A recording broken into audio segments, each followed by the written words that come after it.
제가 초등학교 시절에 어느 해 같은 한 해에 저희 마을에 전기불이 들어오고 수돗물이 한 해에 들어왔습니다. 제가 부산에 있는 외갓집에 갈 때마다 제일 부러운 것이 바로 방 안에 들어가니까 어떻게 그리 밝은지, 대낮같이 밝은 아마 지금 생각할 때 형광등이었던 것 같아요. 길쭉한 무슨 막대기 같은 게 하늘에서 아주 빛을 발하고 있더라고요. 그게 부럽고, 또 하나가 부러운 게 어떻게 방 안에까지 물이 들어오는지, 방 안에서 꼭지를 터니까 방 안에 물이 콸콸 나와가지고 방 안에서 밥을 짓고 손을 씻고, 제가 참 신기했습니다. 이 두 가지 가운데, 전기불과 이 수돗물 가운데 제가 어느 것이 더 놀랍고 더 저희 마을에 들어온 것을 기쁘는지 아십니까? 수돗물입니다. 수돗물. 왜냐하면 수돗물이 들어오기 전마다라도 저희들이 물을 우물물에 길어서거나 시냇가 물을 길어서 사용을 했거든요. 그 당시마다라도 저희 집 가족이 9명이요. 할아버지, 할머니, 정조할머니까지 계셨으니까 9명의 식구들이 날마다 먹고 마시고 또 세수하고 씻고, 그리고 거기다가 소까지 키웠으니까 쇠죽을 끓여줘야 되니까, 그러니까 집에 큰 도구로 된 물두멍이 2개 있었습니다.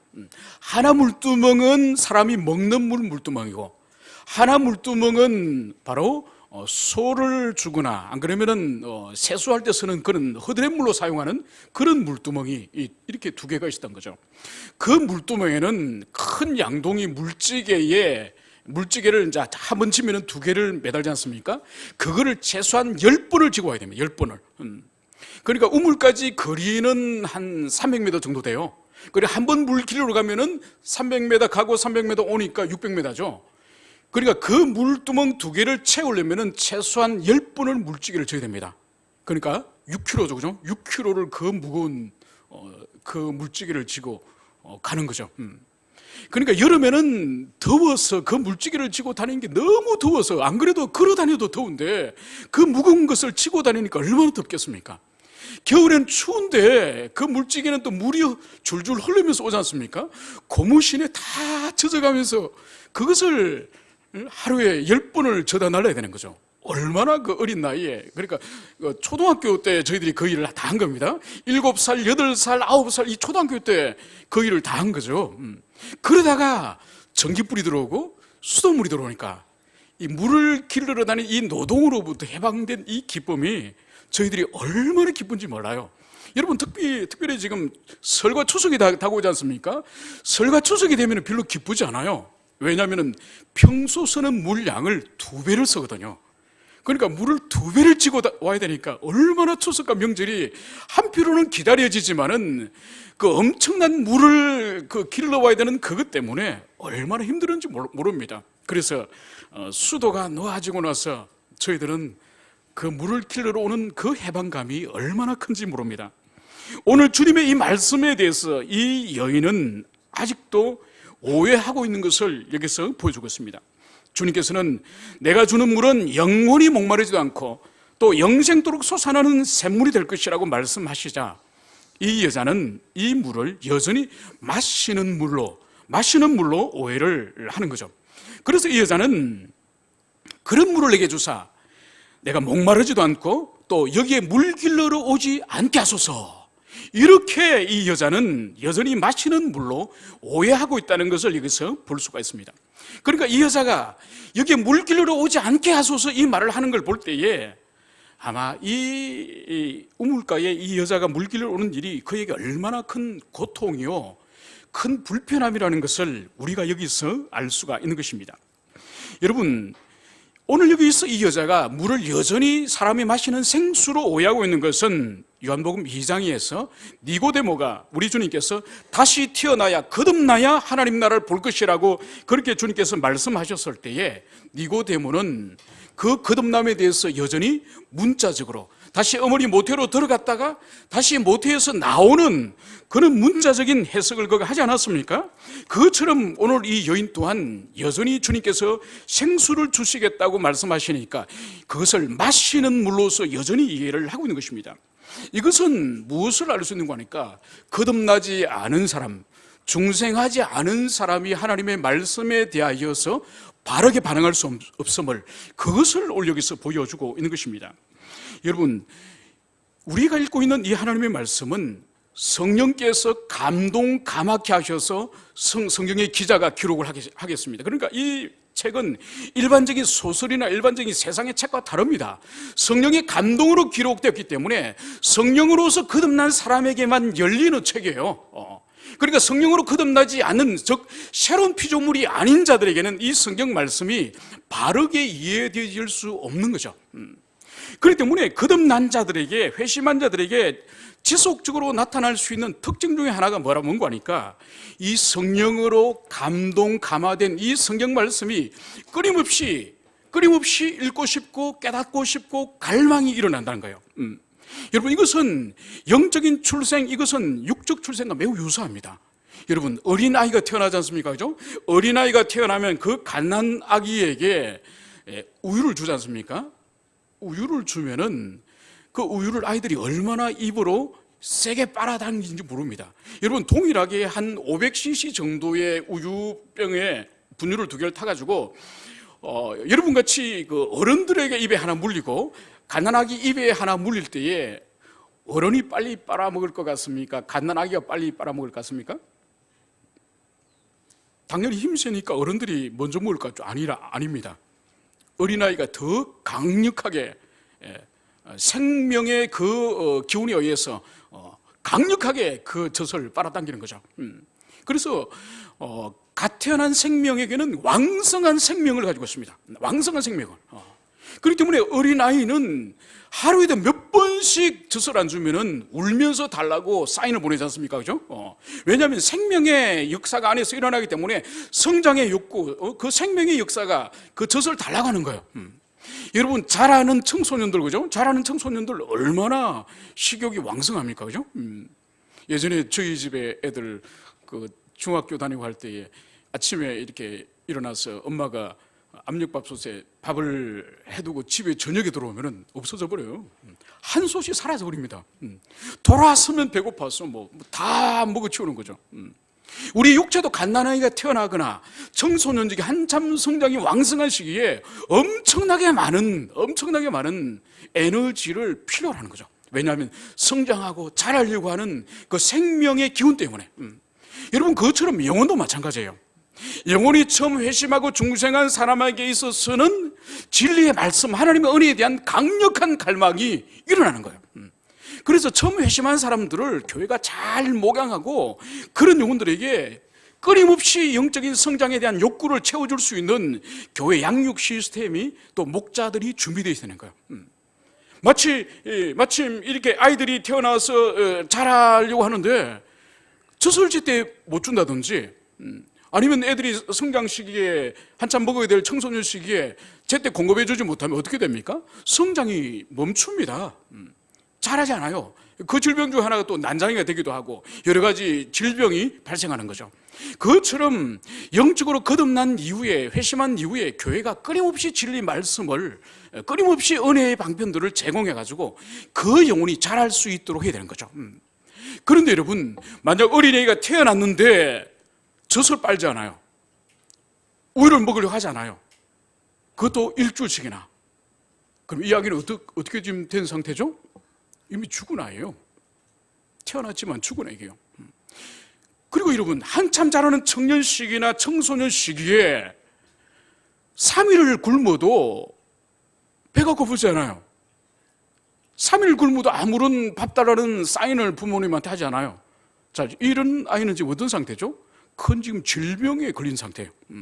그것처럼 신앙생활을 오래 하면서 오랫동안 자신이 회심하였다고 하면서도 하나님의 은혜에 대한 갈망이나 진리에 대한 갈망이나 함께 찬양할 때 찬양에 대한 갈망이나 함께 기도할 때 기도의 갈망이나 하나님과 접촉할 수 있는 신적 접촉에 대한 갈망이 없다고 한다면은 이 사람은 두 가지 중에 하나입니다. 회심하지 않았거나, 그러나 자기 자신은 회심했다고 착각을 늘 하는 거죠. 다른 사람에게도 그렇게 말하는 거죠. 정작 회심하지 않았거나 설령 회심했다 할지라도 큰 질병에 걸려있는 그런 상태라는 것을 우리는 알아야 할 것입니다. 오늘 이 여인은 거듭나지 않았으므로 주님의 말씀에 참된 뜻을 깨달을 수 없어서 계속적으로 주님이 주시려고 하는 그 생수가 영적인 생수인 주님 자신이라는 것을 알지 못하고 계속 자신이 마시는 그 물로서 오늘 여기서 오해하고 있다는 그것을 우리가 여기서 알 수 있습니다. 이제 우리 주님께서는 이 생수의 이야기를 하시다가 갑자기 대화의 주제를 남편으로 갑자기 바꾸는 것을 여기서 볼 수가 있습니다. 이것은 주님께서 생수를 주시려는 의도와 전혀 다른 방향으로 대화를 전환하는 것처럼 보이는데 사실 그렇지 않습니다. 여자는 주님께서 주시고자 하는 이 생수에 대해서 지금 사실 조롱을 사실 하고 있습니다. 주님께서 영원히 목마르지 않는 물이 있다 그러고 그리고 그것은 너 속에서 끊임없이 솟아나는 영생의 생물이다, 그 말씀을 주님께서 하실 때에 이 여자의 이 대꾸는 이런 의미를 가지고 있는 거죠. 이 세상에 그런 물이 진짜 있습니까? 그런 물 있으면 나한테 한번 줘보세요. 이런 조롱의 그런 말을 우리 주님께 하고 있는 것이죠. 그래서 우리 주님께서는 이 생수에 대한 이 화두를 이제 여인에게 가장 그 여자의 치명적인 약점인 바로 남편의 문제로 주님께서는 이제 드러내시는 것을 볼 수 있습니다. 그러므로 말미암아서 이 남편의 문제를 드러내심으로 바로 이 여자의 자기 자신의 가장 치명적인 죄 문제를 지금 깨닫게 하시기 위하여서 바로 우리 주님께서는 이 남편의 문제를 드러내신 것이죠. 이것은 바로 그리스도 예수, 즉 생수이신 그리스도 예수를 만나기를 원하는 사람은 누구나 바로 자신의 죄 문제, 죄인됨에 대해서 직면하지 않고는 절대로 그리스도를 영접할 수 없다는 그것을 여기서 보여주고 있는 것입니다. 그래서 이 세상에 누구라도 자신의 죄와 죄인됨에 대한 심각한 인식을 하지 않는 사람은 결코 예수 그리스도를 영접할 수가 없습니다. 왜냐하면 자기 스스로 의인이고 자기 스스로 그리스도가 필요하지 않다고 생각하는 사람에게 어떻게 그리스도 예수가 메시아로서 영접할 수가 있겠습니까? 그러므로 전도할 때 반드시 우리가 필요한 것은 하나님께서 당신을 사랑하십니다. 이것이 전도의 순서가 아니죠. 먼저 율법을 먼저 전거해야 됩니다.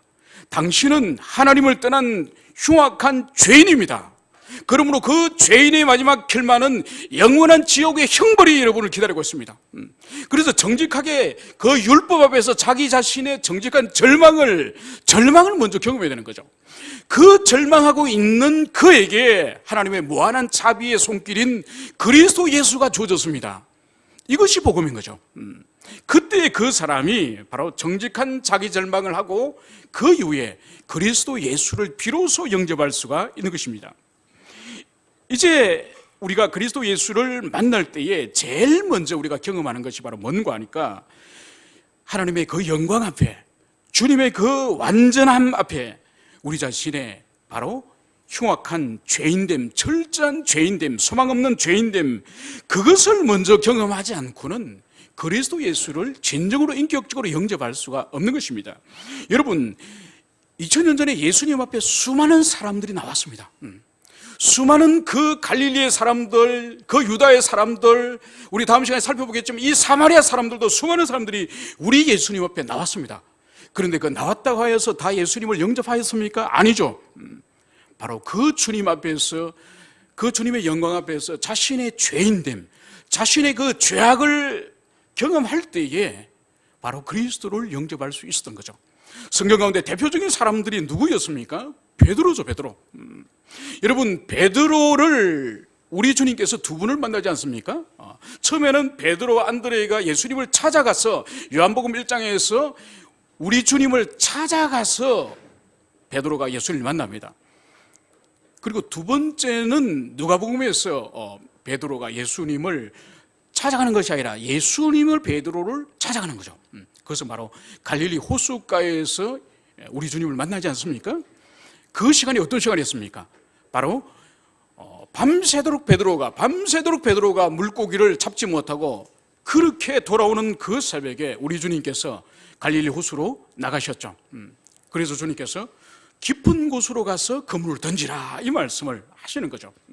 그런데 이미 베드로는 지쳐 있었고, 또 물고기를 잡지 못하였고, 또 물고기를 잡으라고 그물을 던지라고 하는 사람은 자기보다 더 어부의 경험이 많은 사람이 아니라 전혀 다른 직종에 있는 목수였던 예수님이 깊은 곳으로 가서 그물을 내리라고 하니까 그 말이 신뢰가 되겠습니까? 그죠? 그럼에도 불구하고 베드로는 주의 말씀에 의탁하여서 그물을 내리겠다 하고 억지로 그는 이제 배를 깊은 곳으로 가서 그물을 내리게 됩니다.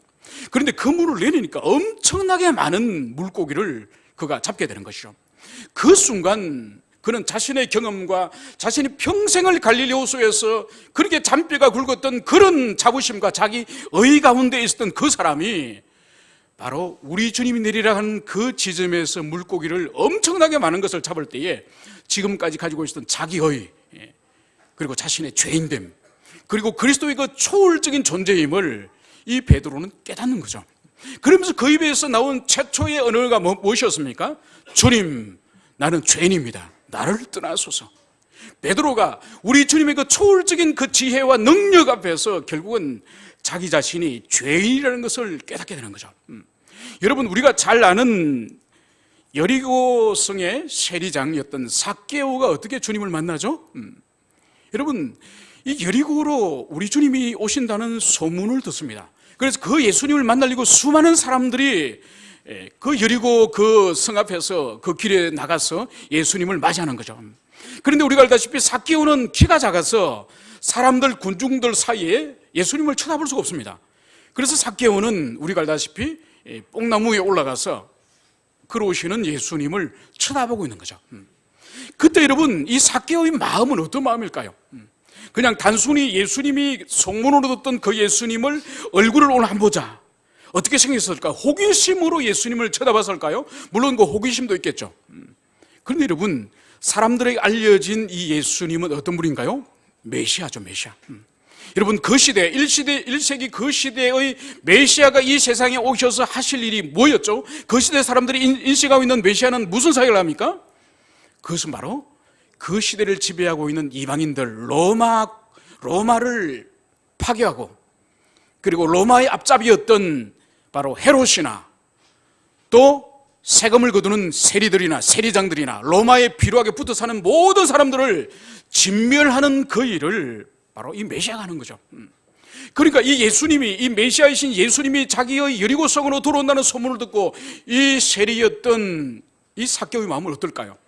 호기심과 함께 두려움이, 과연 그가 이 여리고성에 와서 이 여리고성에서 그분이 세리장들과 친로마 분자들을 다 진멸할지 모른다고 하는 그 두려움의 마음이 함께 있는 거죠. 그런데 그 예수님이 자기 자신이 위에서 웅크리고 있는 그 뽕나무 아래의 걸음을 멈추시더니 바로 자기를 향하여 쳐다보시더니 뭐라고 말씀하셨습니까? 삭개오야, 내려오너라. 내가 오늘 너희 집에 유하리라. 이 말씀을 한 거죠.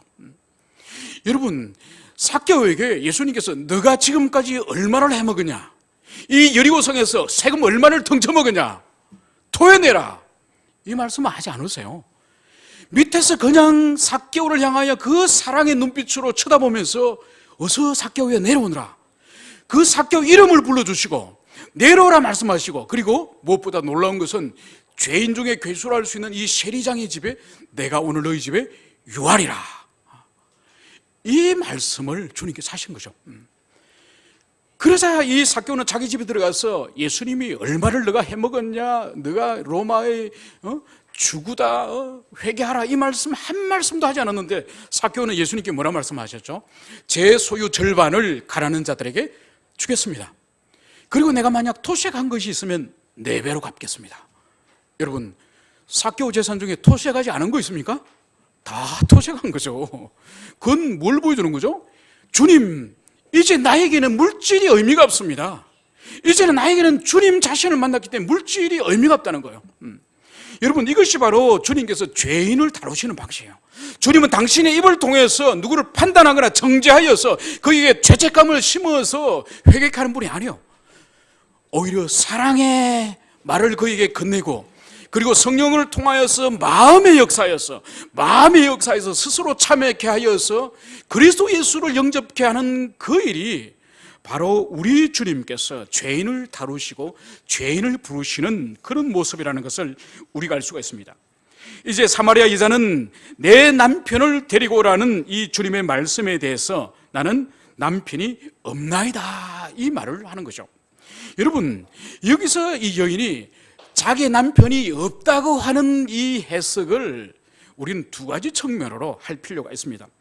이것은 뭔가 하니까 이 여자가 예수님께서 너 남편을 데리고 오라고 말할 때에 남편이 없다는 첫 번째 의미는 자신은 아직 결혼하지 않은 처녀이기 때문에, 아니면은 과부이기 때문에 남편이 없다는 그런 의미로도 사용될 수도 있고, 두 번째로는 남편이 없다는 그 의미는 두 번째로는 현재 자기 자신에게 있는 그 남자는 합법적인 결혼을 통한 그 남편이 아니라고 하는 그 죄된 삶을 시인하는 의미도 여기 아울러 가지고 있습니다. 그러나 분명한 것은 이 여자는 아직도 자기의 죄나 허물을 주님 앞에 고백하는 그런 상태는 아니라는 것을 여기서 볼 수 있는 거죠. 여러분, 유대인들에게 있어서는 일부 다처제가 허용이 됩니다. 우리가 알다시피 아브라함이 그랬고 또 야곱이 그랬죠. 그래서 첩을 두고 또 여러 명의 부인을 허용을 합니다. 그러나 이 유대인들에게 있어서는 결혼하지 않고 동거를 하는 것은 허용되지 않습니다. 왜냐하면 결혼 없이 동거하는 것은 내연의 관계이기 때문에 그것은 10계명에 의할 경우에 7계명을 범하는 간음죄에 해당되기 때문에 이것은 율법을 따라서 처벌을 받을 수가 있는 것이죠. 오늘 이 여인은 우리 주님께서 이제 이 여인에게 여기서 멈추지 않습니다. 다소 우리 주님께서 이 여인을 향해서 다소 좀 잔인해 보이는 듯한 그런 말씀까지 오늘 하는 것을 봅니다. 그것이 바로 뭐죠?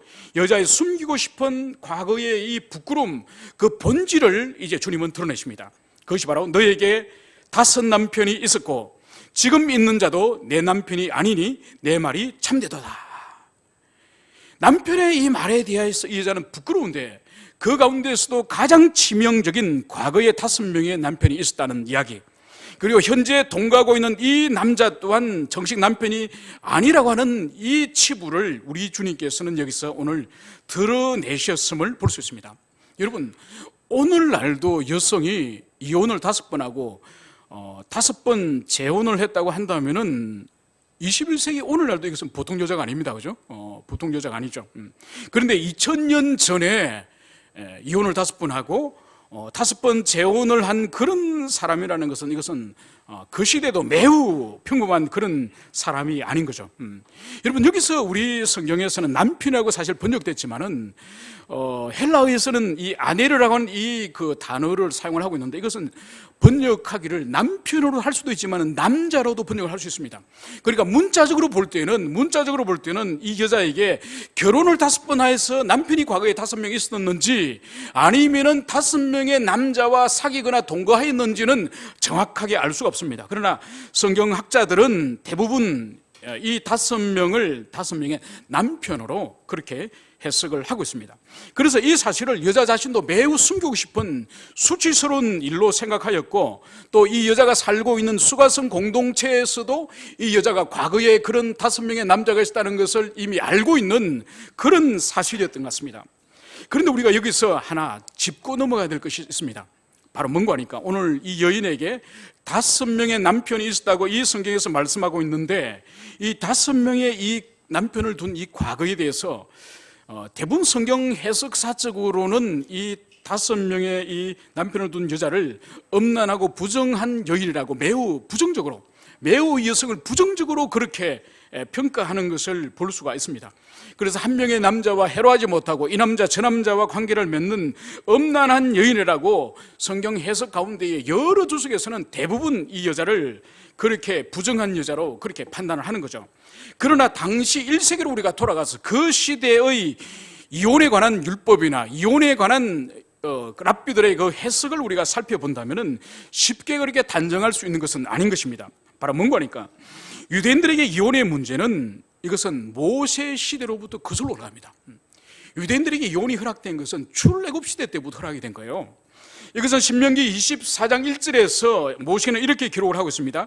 여자에게 수치되는 일을 발견했을 경우에는 이혼 정서를 써주고 그의 집에서 내보낼 것이오. 문제는 여러분, 여기서 모세가 말하고 있는 여자에게 발견된 수치되는 흠, 여자에게 발견된 수치되는 이 흠을 도대체 어떻게 해석할 것인가, 이것을 우리가 살펴봐야 되는 거죠. 그러면 예수님이 계셨던 1세기 당시, 2000년 전 1세기 당시에 이 신명기 24장 1절을 그 시대의 랍비들은 어떻게 했을까요? 그러니까 예수님 그 시기에 힐렐이라고 하는 랍비와 샤마이라고 하는 이 랍비가 유대교의 최대의 법학자들이었습니다. 이 두 사람은 극단적으로 매우 보수적인 학자가 있는가 하면은 매우 진보적인 학자들이 있습니다. 여기서 제가 말씀드리고자 하는 것은 이 힐렐이라고 하는 랍비는 매우 진보적인, 급진적인 그런 성경, 율법을 해석하는 그런 사람이었습니다. 이 사람은 여기서 발견되어지는 여자의 수치되는 흠을 이 정도까지 해석을 합니다. 그것은 바로 뭔가 하면 여성의 음식 솜씨나 여성의 외모까지, 음식 솜씨까지 남편에게 어느 날 마음에 들지 않기 시작하면은 이혼을 할 수 있다는 거예요. 그러니까 이런 거예요. 어느 날 집에 가서 아내가 밥상을 차려주는데, 식탁에서 밥을 먹는데 밥맛이 옛날 맛이 아니야. 밥맛이 없어. 이혼 사유예요. 이혼 사유입니다. 그리고 아내의 외모가 옛날보다 떨어져서 외모가 매력적이지 않아. 그런데 길에서 예쁜 여자를 만나서 이혼 사유입니다. 여러분, 이것은 그 당시 힐렐에게 해석되어진 1세기 당시에 실제적인 율법 해석이에요. 그래서 그 당시에 많은 남성들이 이혼을 쉽게 할 수 있는 바로 구조가 율법을, 여성의 발견되어진 흠을 이렇게까지 확대하여서 해석을 했다는 것이죠. 만약 비추어서 이 여인을 우리가 본다면은 이 여자는 미색이 아주 탁월하고 아주 재능이 탁월해가지고 여러 남자를 거느리고 여러 남자를 차버릴 수 있는 그런 여자가 아니라는 거죠. 만약 그렇게 외모가 탁월하고 능력이 있는 여자면 왜 자기가 물길로 다니겠습니까? 남편 보고 물길로 오라 그러고 집에 종 보고 물길로 오라 그러죠, 그죠? 그렇다고 한다면 이 여자는 과거에 5명의 남자에게 버림을 받은 그런 여자라는 거죠. 그러니까 성경은 뭔지 말하고 있지 않습니다만 버림받을 수밖에 없는 가장 치명적인 여성으로서의 그런 약점을 가지고 있다는 거죠. 그러니까 외모가 매우 떨어진다든지, 아니면 육체에 의해서 큰 질병이 있다든지, 아니면 아기를 낳을 수 없는 불임의 그러한 장애를 가지고 있다든지, 이런 일로 인해서 지금까지 여러 명의 남자에게 버림을 받은 그런 여인이고, 지금 또다시 버림받을지 모르는 불안한 상태에 있는 그런 여인을 한 거죠. 그래서 그 마을의 사람들도 이 여자를 왕따시키고 자기 자신도 철저히 소외되어 있는 이 여인을 우리 주님께서는 찾아가셨다는 거죠. 여러분, 이런 사람은 오늘날도 우리 주변 가운데 여전히 있습니다. 여전히 있습니다. 그래서 교회와 그리스도를 향해서 이런 인생들을 오늘날도 찾아가서 그리스도 복음을 전거하고 그들을 세우기를 주님께서 그것을 원하시는 거죠. 여기서 우리가 볼 수 있는 것은 오늘 우리 주님의 이 대화, 바로 과거에 5명의 그 남편이 있었고 또 지금도 살고 있는 그 남자가 결코 남편이 아닌 내연의 그 관계라는 것을 주님께서 드러내시면서 오늘 이 말씀 가운데 우리 주님의 신성을 다시 함께 드러내는 것을 볼 수가 있습니다. 여러분, 오늘 우리 주님의 이 신성 앞에서 이 여인은 조금 더 숨길 수가 없습니다. 과거의 모든 남성의 관계, 현재의 삶의 비참함, 이 모든 것들을 우리 주님은 알고 계십니다. 그렇다고 한다면은 이것은 오늘날 우리도 마찬가지죠. 우리가 주님 앞에 예배드리고 주님 앞에 기도하고 주님 앞에 찬송하고 주님 앞에 서는 그 모든 순간 또한 이 여인의 과거를 주님이 모든 것을 아셨던 것처럼 오늘 우리의 현재와 우리의 과거와 우리의 미래 또한 우리 주님께서 모두 알고 계시는 거예요. 그러므로 우리는 숨기거나 감추려고 하는 것은 더없이 어리석은 일인 겁니다. 그래서 주님 앞에 우리에게 필요한 것이 바로 뭔가 하니까 진실함과 정직함으로 주님 앞에 서야 되는 거죠. 오늘 이 여인을 보십시오. 이 여인의 복됨을 보십시오. 오늘 이 여인은 주님께서 가장 치명적인 이 여자의 약점을 주님의 입으로 말씀하시더라도 이 여자는 화를 내거나 역증을 부리거나 그릇을 던지고 주님 앞에 달려가는, 도망가는 그런 일을 행하지 않습니다. 묵묵하게 주님의 말씀을 듣고 오히려 주님과 계속적인 대화를 하는 모습을 봅니다. 이것이 예루살렘에 있는 바리새인이나 서기관과 제사장들과 다른 모습이죠. 여러분, 오늘도 마찬가지예요.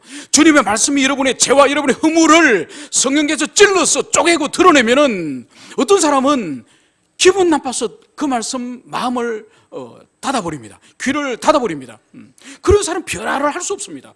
이 여인을 보십시오. 가장 치명적인 이런 이야기를 주님께서 하심에도 불구하고 오늘 우리 주님에게 반감을 가지고 있거나 이의를 제기하거나 화를 내지 않고 묵묵히 그 말씀을 듣고 그 말씀에 대해서 인정하는 모습을 여기서 우리가 볼 수가 있습니다. 이제 이번에는 이 사마리아 여자가 대화의 주제를 이제는 생수에서 예배로 그 대화를 바꾸는 것을 볼 수가 있습니다. 어쩌면 예수님께서 드러내신 자신의 치부인 남편의 문제에 대해서 이 여자가 더 이상 말하고 싶지 않은 그런 문제일 수도 있습니다. 그러나 다르게 또 해석을 하면은 이 예배 문제를 왜 이 여인이 끄집어내는가 하니까 이제 자신의 죄가 드러났으니 이 죄의 문제를 하나님과 관계 가운데서 해결해야 되기 때문에 이 예배의 문제로 진전되어졌다고 볼 수가 있는 것이죠. 이제 이 여인은 이 예배의 문제를 말함에 있어서 무엇보다도 우리의 조상은 이 산에서 당신들의 예배할 곳은 예루살렘에 있더이다라고 예배의 장소에 대해서 여인은 말하는 것을 볼 수 있습니다. 여러분, 이 사마리아 여인은 예배 장소를 바로 자기 조상들의 이 산, 즉 그리심산을 말하는 거죠. 또 예루살렘에서의 예배, 오늘 두 예배를 여기서 말하고 있는 것입니다. 그러면 왜 이 두 예배의 장소, 두 예배의 처소를 말하고 있는지 잠시 역사적 배경을 먼저 살펴볼 필요가 있습니다. 여러분, 이스라엘 백성은 하나님께 불순종하여서 그들이 포로로 바벨론으로 끌려갑니다. 그리고 70년간 바벨론에서 노예 생활을 그들이 하다가 70년이 지난 이후에 그들이 포로로 이제 귀환하는 그 일이 있지 않습니까? 그래서 세 차례에 걸쳐서 포로 귀환의 일이 있게 됩니다. 첫 번째 포로 귀환이 스룹바벨이라고 하는 지도자를 통하여서 이제 그들이 예루살렘으로 돌아와서 성전을 재건하게 됩니다. 그래서 다 무너진 성전터에서 이 유대인들이 성전을 재건하려고 할 때에 거기에 함께 참여하려고 했던 사람들이 있습니다. 그 사람들이 바로 누군가 하니까 혼혈 종족으로서 사마리아인들, 이 사람들이 예루살렘 성전을 지을 때 우리도 같이 참여하게 해달라고 그들이 끼어들려고 한 거죠. 바로 이때에 순수 혈통을 더럽힌 이 사마리아인들을 향해서 유대인들은 예루살렘 성전을 재건하는데 함께 참여시켜주지 않습니다. 그래서 너희들은 우리와 참여할 분깃이 없다, 그러면서 그들을 배제시켜버리는 거죠. 그러면서 사마리아인들과 이 유대인들이 다시 회복될 수 있는 기회를 잃어버립니다. 그러면서 이들이 큰 반감을 가지고 자신들도 독자적인 예배 처소를 세우려고 바로 사마리아에 있는 이 그리심산에 그들이 성전을 세우게 됩니다. 그래서 이 성전을 세워서 약 200년 동안 예루살렘 성전과 이 그리심산 성전이 공존을 하는 거죠. 그 후에 200년 후에 결국은 이 사마리아 성전이 파괴됩니다. 그래서 예수님 이 당시에는 사마리아 성전이 없어요, 그죠? 이미 파괴됐습니다. 파괴됐음에도 불구하고 사마리아인들은 이 장소를 여전히 거룩한 성지로 여기면서 이곳에서 제사를 드리고 기도를 하는 그런 곳임을 여기서 우리가 이해를 먼저 해야 될 것입니다. 여러분, 오늘 이 사마리아 여인은 먼저 하나님께 나아가려면은 어디에서 예배를 드려야 됩니까? 우리가 어디서 예배를 드리는 것이 맞습니까? 이것을 우리 예수님에게 묻고 있는 것입니다. 여러분, 구약 이스라엘 백성들에게 있어서는 제사에 있어서 함부로 아무런 곳에서 제사를 드리면 안 됩니다. 그들에게 있어서는 하나님께서 가나안 땅에 들어가면은 지정된 장소에서 하나님을 만나라고 주님께서 미리 그렇게 말씀을 주신 거죠. 그것이 바로 신명기 12장 5절에서 주님은 이렇게 말씀하십니다. 이스라엘 백성들이 임의의 장소가 아니라 자신들이 선택하는 장소가 아니라 여호와 하나님께서 자신의 이름을 두시려고 너희 모든 지파 중에서 택하신 곳이 그 계실 곳으로 찾아가서 제사하라. 주님께서 택하신 그곳에 찾아가서 그곳에서 제사라는 거예요. 그래서 이스라엘 백성들이 그들 역사 가운데서 성전 외에 그들이 산당에서 제사를 많이 그들이 드렸습니다. 그래서 히스기야 왕 같은 또 엄격한 율법을 지켰던 엄격한 왕은 산당들을 다 쓸어버린 거죠. 다 파괴버립니다. 그런데 또 한 시대가 지나면은 성전 외에 또 산당에서 제사를 계속 드리는 일들을 봅니다. 그러니까 이 산당은 순수한 여호와의 신앙이 아니라 이방의 제사의 방식들이 이 산당 제사에 들어오기 때문에 주님께서는 산당 제사를 엄격하게 금하신 거죠. 그래서 여호와 신앙이 오염되어지지 않도록 오직 한 곳 예루살렘 성전, 그곳에서만 하나님께 예배를 드리도록 한 거죠. 그런데 사마리인들이 이 예루살렘 외에 사마리아 그리심 산에 또 새로운 그 성전을 짓기 때문에 오늘 예수님에게 이 여자는 과연 이 사마리아 산에서 제사를 드려야 됩니까? 아니면 예루살렘이 맞습니까? 두 장소 중에 어느 곳이 맞습니까? 그것을 우리 주님께 물어보고 있는 것입니다. 그런데 이제 24절에서는 21절에서는 우리 주님께서는 어떻게 말씀하시죠? 이 산도 아니고 예루살렘도 아니다, 이 말씀을 하는 거예요. 그러니까 지금까지 이 사마리아인들이나 이 유대인들은 서로 자기의 장소가, 자기의 그 성전이 정통적인 본래의 하나님이 정하신 그 성전이라고 사마리아인들은 사마리아인대로 우기고, 예루살렘에서 제사 드리는 유대인들은 유대인들대로 우기는 거예요. 여러분, 사마리아인들은 나름대로 근거를 가지고 있습니다. 여러분, 사마리아인들이 자신들이 성전을 세운 이 거리심산은 신명기 마지막 부분에 가면은 이스라엘 백성들에게 그들이 가나안 땅으로 들어가서 하나님께 순종의 삶을 살 경우에 축복을 받게 되고, 또 불순종의 삶을 살 경우에 저주를 그들이 받게 될 거지 않습니까? 그때에 그 저주와 축복에 대해서 실제적으로 하나님께서 이스라엘 백성들을 12지파를 반씩 나누어 가지고 에발산의 절반을 올라가게 하고 그리심산의 절반의 산에 올라가게 합니다. 그러면서 축복에 대한 말씀을 이제 낭독을 하면은 그리심산에, 축복의 산이라 불리는 그리심산의 사람들, 올라갔던 사람들이 아멘 합니다. 그리고 불순종을 하였을 경우에 저주의 일이 너희들이 임할 거라고 하는 그 말씀을 낭독할 때는 에발산에 올라간 이스라엘 백성들이 아멘 하는 거예요. 바로 이때 에발산은 저주의 그 율법에 대해서 아멘을 하지만은 이 그리심산은 축복의 말씀에 대해서 아멘하는 거야. 그러니까 그들이 출애굽 그 당시부터, 모세 시대 때부터 이 그리심산은 축복을 상징하는 산이기 때문에 이 사마리아인들이 자기들은 이 사마리아 선에 만드는 이 성전이 진짜 오리지널이라고 그들은 그렇게 자부를 하고 있는 것이죠. 그런데 우리 주님께서는 이제 이 산도 아니고 저 산도 아닌 두 장소가 이제 모두 아니라고 하는 그 말씀을 여기서 하시면서 이제 새로운 방식으로 하나님께 예배할 때가 이르렀다, 바로 그때가 바로 지금이다, 이 이야기를 여기서 하고 계시는 거예요. 여러분, 오늘 주님께서 이 말씀을, 만약 이 말씀을 사마리아 우물가에서 선포한 것이 아니라 예루살렘 성전에서 수많은 바리새인들과 그 제사장이 있는 데서 이 말씀을 만약 하셨으면 어떻게 되겠습니까? 큰 일이죠, 그죠? 큰 일입니다. 이제는 사마리아 성전도 아니고, 이제는 예루살렘 성전도 아니고, 이제 성전에서 제사하는 시대는 끝났다, 이 이야기를 만약 예수님께서 예루살렘 성전에서 만약 선포하셨으면 정말 큰일이죠. 왜냐하면 이 주님의 말씀은 구약에 그토록 오랫동안 유지되었던 구약의 이스라엘 백성들이 지켜왔던 제사 제도를 근본적으로 뒤엎는, 부정하는 그런 말씀을 오늘 주님께서 하신 거죠. 그러면서 이제는 과거의 그런 제사 제도가 아닌 새로운 제사의 제도를 주님께서 말씀하시면서 이제 새로운 시대가 시작되었음을 주님께서는 그것을 여기서 말씀을 하고 있습니다.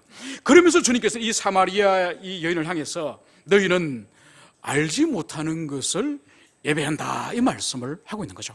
그리고 우리는 아는 것을 예배한다, 이 말씀을 하는 거죠.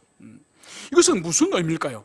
왜 사마리아인들을 향해서 너희들은 알지 못하는 것을 예배한다고 말씀을 주님께 하셨을까요? 사마리아인들은 자기들 나름대로 성전도 있고 또 사마리아 오경이라고 하는 모세 오경도 그들이 가지고 있는데 왜 주님께서는 너희는 알지 못하는 것을 예배하고 있다, 이 말씀을 여기서 하시겠습니까? 그것은 바로 사마리아인들이 가지고 있는 계시의 불완전성을 주님께서 여기서 지적하고 있는 것이죠. 그러니까 이 사마리아인들은 성경 가운데, 구약 성경 가운데 역사서라든지 시가서라든지 예언서라든지 이런 것을 인정하지 않습니다. 하나님 말씀으로 인정하지 않아요. 그들이 인정하는 것은 오직 이 모세 오경, 이 모세 오경만을 성경으로 받아들이고 그들이 하나님을 섬기고 있는 거죠. 그러면 무엇이 문제죠? 그들이 하나님에 대한 온전한 지식을 가지지 못하는 거죠. 그들이 구약의 시대를 살았지만은 모세 오경만으로서는 그들이 온전한 하나님의 성품과 하나님에 관한 지식을 그들이 가질 수가 없는 것이죠. 그러므로 말미암아서 이 사마리아 성전에서 드렸던 예배를 예루살렘 이 성전에서 드렸던 예배와 비교해 볼 때에 이방 우상 숭배적인 요소들이 사마리아 성전 예배 가운데는 많이 들어와 있었습니다. 그 바로 본질이 바로 뭔가 하니까 하나님에 관한 올바른 지식, 온전한 지식을 가지지 못할 때에 바로 사마리아 예배가 얼마나 불완전한지 그것을 여기서 보여주고 있는 거죠. 여러분, 이것은 오늘날 우리에게도 매우 좋은 교훈을 주는 것입니다. 그것이 바로 뭔가 하니까 하나님께 대한 올바른 예배, 또 주님의 교회 안에서 많은 사역 가운데 올바른 이 사역, 이 모든 출발은 바로 하나님에 대한 올바른 지식과 그분에 대한 온전한 지식에서 출발한다는 것을 우리는 기억을 해야 될 것입니다. 그래서 이 올바른 지식과 이 온전한 지식의 근거는 바로 뭔가 하니까 66권, 하나님이 주신 66권 이 계시의 이 모든 것, 여기로부터 우리는 그것을 찾아야 할 것입니다. 여러분, 만약 성경 66권 가운데 어떤 사람이 한 권만 열심히 수십 번, 수백 번을 읽고 그 한 권 속에 있는 하나님만 파악을 한다면 65권에 있는 성경에 대해서는 무시하고 그 말씀은 알지 못한 채로 하나님에 관한 지식과 하나님에 관한 성품을 깨닫는다고 한다면 그 사람이 가지고 있는 하나님을 아는 지식이 온전할 수 있을까요? 결코 치우친 하나님의 성품을 가질 수밖에 없을 것입니다. 여러분, 만약 출애굽기의 하나님만 안다고 한다면, 만약 여호수아서에 있는 하나님만 안다고 한다면 그 하나님을 어떻게 여러분 이해할까요? 애굽의 어린 아이까지 죽이시는, 애굽의 어린 짐승까지도 죽여버리시는 무자비한 하나님, 가나안 땅에 그 정복 전쟁 가운데에 호흡하는 모든 것들을 진멸하라고 여호수아에게 명령하여서 여호수아가 사람뿐만 아니라 짐승까지 다 진멸하는 무자비한 헤렘의 그 하나님, 그 하나님밖에 알지 못하는 겁니다. 그런데 성경은 하나님을 그런 하나님만 우리에게 계시하는 것이 아니죠. 창세기에서는 창조의 하나님을 계시하시지만은 출애굽기에서는 이스라엘 백성들을 구속하시는 구속주의 하나님, 그리고 만물을 창조하신 당신의 피조물들을 붙들고 계시는, 당신의 창조의 목적대로 붙잡고 계시는 섭리주 하나님, 그리고 계시록에는 모든 역사가 끝나고 이 땅에서 감춰진 비밀과 감춰진 죄와 내면의 생각과 마음의 생각까지도 다 심판의 대상으로 드러내시는 심판주로서의 하나님, 이것이 성경이 가르치는 바예요. 창조주이시고 섭리주이시고 심판주이시고 구속주이신, 이것이 성경이 가르치시는 하나님의 속성이에요. 그렇기 때문에 이 사마리아인들이 오늘 여기서 보여주고 있는 이 모세의 오경만을 붙들고 하나님을 섬기고 하나님을 예배했기 때문에 결코 이들은 올바른 하나님에 대한 지식을 가질 수가 없는 거죠. 그러므로 그들의 예배가 바를 수도 없고 그들이 하나님을 섬기는 섬김도 바른 섬김을 할 수가 없는 것입니다. 그러므로 우리 그리스도인은 오늘날도 우리들의 신앙이, 우리들이 하나님을 섬기는 예배가, 우리가 사역하는 것이 바르기 위해서는 반드시 온전한 하나님을 아는 지식, 즉 주님이 주시는 66권의 성경 가운데 어느 한 권도 소홀함이 없이 배우고 묵상하고 깨달아서 그 말씀을 따라서 살아갈 때에 우리 신앙 인격이 온전해지는 거예요. 이 원리가 바로 종교개혁자들이 그들이 5대 개혁의 강령 가운데 여러분들이 기억하는 오직 성경, 솔라 스크립투라, 그 솔라 스크립투라는 다른 것이 아니라 토타 스크립투래요. 그러니까 오직 성경은 한 권의 성경이 아니라 모든 성경, 66권의 모든 성경을 하나님의 말씀으로 받아서 그 말씀을 통하여 우리의 신앙이나 삶의 모든 규범이 성경의 권위로부터 거기에 우리가 순종하여서 살아가는 그 오직 성경의 그 바로 원리가 토타 스크립투라, 모든 성경의 원리, 바로 이 원리를 따라서 우리가 살아가야 될 것입니다. 그러므로 오늘날 올해가 여러분 종교개혁 500주년이 되지 않습니까? 그죠? 500주년이 됩니다. 종교개혁자들이 가장 치열하게 그들이 피 흘리며 싸웠던 그들의 헌신 중에 하나가 바로 뭔가 하니까 성경을 모든 성도들에게 돌려준 거예요. 중세시대 때는 여러분, 성경은 성도들이 읽으면 안 되는 금서의 목록 가운데 성경이 들어간 거 여러분 아십니까? 성경은 일반 성도들이 읽으면 안 됩니다. 주교라든지 사제들이 읽고 해석을 해줄 수 있지, 바로 일반 성도들은 성경을 읽고 자의로 해석을 하면은 그 사람은 마녀가 되는 거예요. 불태움을 당하는, 화형을 당하여 죽습니다. 그런데 그 성경을 목숨 걸고 찾아가지고 모든 그리스도인들에게 돌려준 사람들이 바로 종교개혁자들이죠. 그리고 그들의 헌신은 바로 뭔가 하니까 성경을 모든 자국의 언어로 번역하여서 자국의 글로 성경을 쥐어줘야 된다는 거죠. 우리 민족도 여러분 130년 전, 그래 더 그슬 올라가죠. 선교사가 130년 전에 들어왔는데 우리 민족에게 성경은 150년 전, 선교사가 들어오기 훨씬 전부터 우리 민족에는 우리 민족 언어로 된 성경이 있었습니다. 중국에서 번역하였죠, 그죠? 로스 번역이 들어왔죠. 그리고 일본에서 이수정 번역이 남쪽을 통해서 들어왔습니다. 그러니까 오늘날처럼 이런 66권이 아니라 쪽복음이었죠, 그죠? 마가복음, 누가복음, 마태복음 한 권짜리 쪽복음들이 130년, 150년 전에 들어왔습니다. 그래서 누구든지 한글을 읽을 수 있는 사람은 하나님의 말씀을 누구든지 깨달을 수 있는 거예요. 여러분, 사실 어떻게 보면은 우리가 가장 누릴 수 있는, 하나님으로부터 누릴 수 있는 최고의 복은 좋은 교회에서 좋은 설교자나 탁월한 설교자에게 설교 듣는 게 아니에요. 그거하고 비교할 수 없는 최고의 복은 뭔가 하니까 하나님의 음성 자체인 성경을 읽는 거예요. 성경을 읽는 거. 여러분, 하나님 음성 들으려고 새벽에 나와서 뭔가 귀에 뭔가 그런 소리 들으려는, 그거는 바른 게 아니에요. 진짜 하나님의 선명한 100% 오류가 없는 하나님의 완전한 음성은 성경입니다. 성경. 여러분, 이 성경을 오늘날 얼마나 우리가 소홀히 하는지 몰라요. 여러분, 하나님은 자국 언어로 성경을 번역해서 우리에게 주셨어요. 이 성경만 우리가 부지런히 읽더라도 우리 영혼 변화되어지고 성령의 역사가 일어나고 우리가 주님을 얼마나 사랑하게 되는지, 여러분, 성경을 절대로 소홀히 하지 마십시오. 그러니까 종교개혁 500주년을 맞이한 올해에 우리가 힘써서 회복해야 될 다른 것들도 많지만은 바로 개혁자들이 목숨 걸고 찾아준 이 성경을 우리 발로 차지 말고 우리 스스로 이 말씀을 부지런히 읽고 묵상하고 그렇게 여러분들이 해가는 여러분들이 되기를 간절히 축원을 드립니다. 이제 우리 주님께서는 이 유대인과 사마리아인들을 알지 못하고 예배드리는 사마리아인, 또 알고 예배하는 유대인으로 이 두 부류로 나누시면서 주님께서는 말씀을 하고 있습니다. 그래서 이 유대인들은 비록 예배의 대상에 대해서는 온전한 이 계시 말씀을 가지고 있으므로 바르게 알고 지금 그들이 제사를 드리지만은, 그런데 주님의 눈으로 볼 때는 이들 또한 참된 제사를 드리고 있지 못하는 거죠. 왜냐하면 참된 제사장으로 오셨고 참된 제물로 오신 이 예수님을 아직은 이 유대인들이 알지를 못하는 거예요. 그래서 여전히 인간 제사장이 또 짐승을 제물로 드리는 이 형식적인 제사만 예루살렘 그 성전에서 반복적으로 이 유대인들은 드리고 있는 것이죠.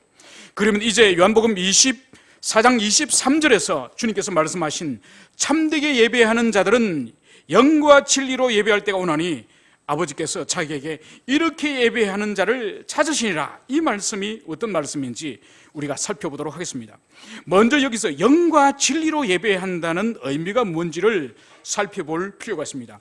이것은 우리 예배의 원리에 있어서 매우 중요한 말씀이죠. 그런데 이것을 우리가 이해할 때에 이 단어 자체가 가지는 의미를 먼저 살피기 전에 이 단어 주위에 있는 이 주변 문맥을 먼저 살피는 것이 중요할 것입니다. 왜 주님께서 이 영과 진리로 예배할 것을 말씀하셨는지 그 주변 문맥이 바로 뭔가 하니까 사마리아인들은 알지 못하는 것을 예배하고 유대인들은 아는 것을 예배한다고 말씀하셨습니다.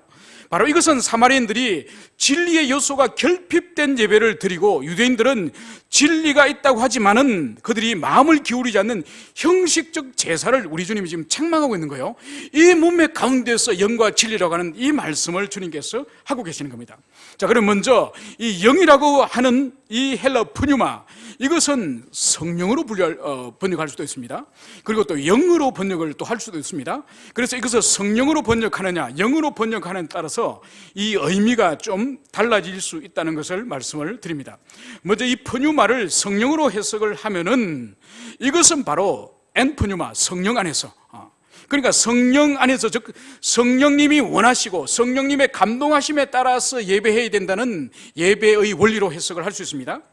그런데 이것을 푸뉴마를 성령이 아니라 영으로 만약 해석을 한다고 한다면 이 영은 인간의 내면과 인간의 마음의 가장 중심을 가르치기 때문에 이것은 바로 하나님께 드리는 예배가 외부적인 밖으로 드러나는 형식적인 의식에 의한 예배를 금하는 그런 의미로 이것을 해석을 해야 되는 거죠. 그렇다고 한다면 이 두 의미, 이것을 성령으로 해석을 하든 영으로 해석을 하든지 간에 이 두 해석의 본질은 바로 뭔가 하니까 마음과 우리의 전 존재를 실제하는 유대인들의 형식적 제사를 지금 책망하면서 결국은 예배가 마음과 우리의 전 존재를 실어서 하나님께 드릴 그것을 첫 번째로 지적하는 것이고, 두 번째로 진리 안에서 엔 알레데이아, 이 진리 안에서라는 이 의미는 또 어떤 의미일까요? 이것은 바로 사마리아인들이 가지고 있던 모세 오경만 이들이 집착하고 있는 이 계시의 불완전성, 이것에 근거하고 있기 때문에 바로 예배에 있어서 진리의 요소가 결여된 이 사마리아인들의 이 진리 결여된 이 예배를 주님이 지금 책망을 하고 있는 거죠. 그렇다고 한다면은 성령 안에서 그리고 진리 안에서 이 의미가 바로 뭘까요? 그것은 바로 하나님께 예배함에 있어서 성령의 요소와 진리 요소 가운데 어느 하나도 부족함이 없도록, 어느 하나도 치우침이 없도록 온 마음을 다하고 또 진리 안에서 드리는 이 예배를 주님께서 새 시대에 우리에게 주시겠다는 그 말씀을 여기서 하고 있는 것입니다. 여러분, 이 세상 가운데 하나님의 계시를 가장 가까이에서 받고 있는 이 유대인들조차 이 계시를 소유하고 있지만은, 성전을 가지고 있지만은 바른 예배를 드릴 수가 없는 거예요. 그렇기 때문에 우리 주님께서는 이제는 이 옛 시대의 예루살렘이냐 그리심산이냐 이것이 아니라는 거예요. 이것은 지나간 거라는 거예요. 그래서 이제는 예루살렘이냐 그리심이 아니냐 특정한 장소가 이제 중요하지 않고, 또 안식일이냐 유월절이냐 오순절이냐 장막절이냐 이 절기가 이제는 중요하지 않다는 거예요. 그리고 제사의 종류가 속죄제냐 속건제냐 화목제냐 번제냐 소제냐 화제냐 이것이 중요하지 않다는 거예요. 이제 그러면 뭐냐? 이제 진정한 참된 이 경배는 바로 단순하면서 성령 안에서 진리 안에서 드리는 이 예배가 우리 주님과 함께 새롭게 시작됐다는 그것을 오늘 주님께서는 말씀을 하고 있습니다. 여러분, 사실 이런 예배는 이미 구약 성경에서 이미 예고를 하고 있습니다. 여러분, 스가랴서 14장, 스가랴서 제일 마지막 장을 가면은 주님께서 장차 주님의 날에 지금까지는 구약 시대의 제사와 전혀 다른 새로운 시대가 열릴 것을 이미 스가랴서에서 예언을 하고 있다는 그것을 우리는 기억을 해야 될 것입니다. 주님께서는 그때까지 성전에서 사용되는 성전의 솥이나 성전에 사용되는 그릇, 주발들, 이런 것은 이제 새 시대에 더 이상 소용이 없는, 더 이상 그런 것만이 거룩한 시대가 아니라는 것을 스가랴서 14장에서 말씀을 하고 있는 것이죠. 그래서 주님의 날에 새로운 시대가 열리면은 이제는 거룩한 성과 또 속됨이 구별이 없어지고 모든 것이 하나님 앞에 거룩한 시대가 열릴 것이라는 것이 이미 스가랴에서 예언된 것입니다. 여기서는 이렇게 스가랴는 예언을 하고 있습니다. 마차를 끄는 말들의 목에 방울까지도, 마차의 목에 있는 그 말의 방울까지도 여호와께 거룩이라는 글들이 새겨질 것이다, 이 말씀을 하는 거예요. 여러분, 말은 부정한 짐승이에요, 정결한 짐승이에요? 레위기에 열릴 경우에 부정한 짐승이에요, 거룩한 짐승이에요? 부정한 짐승이에요. 이제 부정한 그 짐승의 목의 방울까지도 바로 여호와께 거룩. 여러분, 여호와께 거룩은 어디에 새겨진 하나님의 말씀이죠? 네? 어디에 새겨진 거죠? 대제사장의 머리에, 정금관에 서는 대제사장의 머리에 새겨지는 거예요. 여호와께 정결, 그죠? 그러니까 여호와께 이 제사장이 가장 생명처럼 여겨야 될 것은 성결한 삶을 살아야 되거든요, 그죠? 그것이 제사장의 생명이에요. 그런데 그 여호와께 성결이라는 그 문구가 바로 부정한 짐승으로 알려져 있는 이 말의 목에 달려있는 방울, 거기에 여호와의 성길이라는 그 말이 새겨진다는 거예요. 뭘 보여주는 거죠?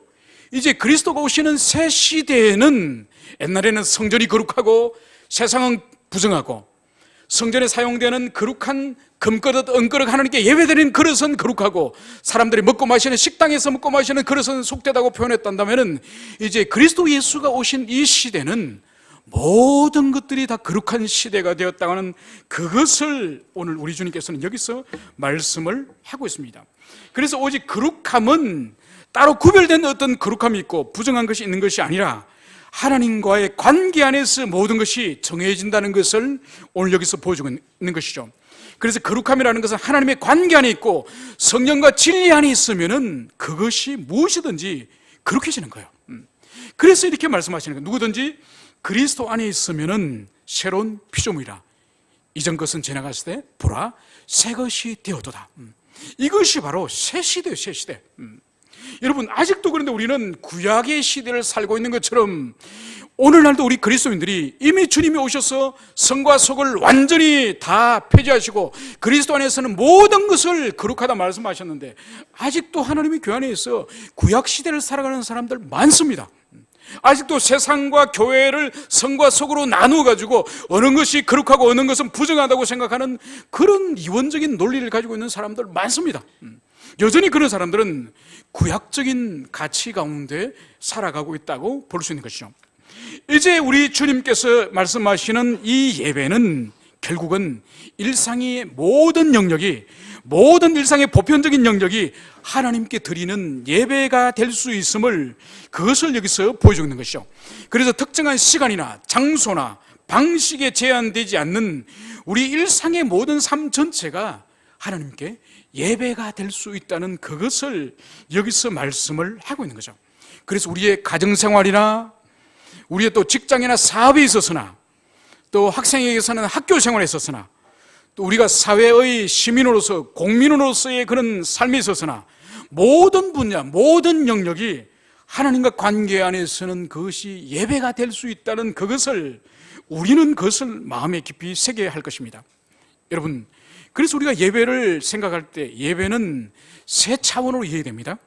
바로 오늘 우리가 함께 모여서 공동체적으로 예배를 이 정해진 주일날 드리는 이 공예배, 그래서 공동체적으로 찬양하고 공동체적으로 기도하고 공동체적으로 말씀을 함께 받는 이 공예배, 그리고 여러분들이 개인적으로 가정에 돌아가거나 아니면 직장에서나 은밀하게 개인적인 시간을 내어서 하나님께 기도하고 말씀을 듣고 그 은혜로 또 일상생활을 살아갈 때에 그 개인의 예배, 그리고 무엇보다도 이 개인의 예배 가운데 은혜를 어쩌든지 간에 삶의 순종의 자리에서 여러분들이 순종의 삶을 살아가는 삶의 예배, 그러니까 우리 삶 가운데에서 내 자신이 하고 싶은 일과 주님께서 하시라고 하는 그 일 가운데 끊임없이 우리가 갈등하고 그 가운데 우리가 선택을 해야 되지 않습니까? 거기서 바로 자신을 꺾고 주님의 뜻 가운데 순종하며 살아가는 그것이 바로 삶의 예배인 거죠. 그래서 우리는 공예배와 개인 예배와 삶의 예배라고 하는 이 거대한 축 안에서, 이 순환적인 구도 안에서 우리의 삶을 살아가는 것이죠. 이제 말씀을 정리하고자 합니다. 하나님의 임재 연습이라고 하는 로렌스 형제가 쓴 오래된 책이 하나 있습니다. 바로 하나님의 임재 연습, 이 책은 하나님을 경험하는, 하나님의 임재를 경험하는 그 현장이 이 수도사였던 이 로렌스 형제가 바로 수도원에서 미사를 드릴 때나 수도원에서 기도할 때나 수도원에서 성경을 필사할 때나 바로 그때 하나님의 임재를 경험한 것이 아니라 이 로렌스 형제가 수도원 식당 주방에서 그릇을 씻을 때, 그릇을 설거지할 때에 그때 하나님의 임재를 경험한다는 그 일상의 영역, 우리 삶의 가장 평범한 영역에서부터 바로 하나님을 경험하는 그 보편적인 모든 삶이 예배라고 하는 그 말씀을 여기서 하고 있습니다. 우리 또한 마찬가지예요. 여러분들이 겨우 우리 예배 나와서 겨우 찬양하고 기도할 때에, 전도할 때에 우리가 하나님의 함께 하심을 느낀다고 한다면 우리의 경건은 매우 저급한 수준에 있는 거예요. 가장 일상적인 생활, 가장 평범한 삶 가운데서 하나님께서 내 곁에 계시고 하나님께서 함께 하신다는 그런 경험이 우리 모두에게 있기를 간절히 축원을 드립니다. 함께 기도합시다.